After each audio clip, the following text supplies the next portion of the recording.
RXRX stock analysis 9th of June, Monday. So let's see how we're gonna open up this next week and my exact play with this, because again, I'm giving you my alerts, my whole play.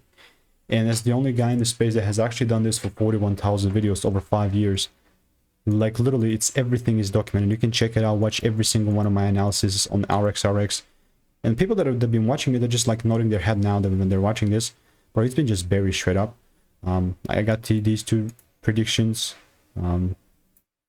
I deleted the most recent one, which was this one, but then we're left with this, which was made right here. Here is the proof at the time, right? Boom, that's the 2-hour chart. This is the 2-hour chart now. You probably cannot see this, but it's here, right? This is exactly what happened. Like I called it out to the dot.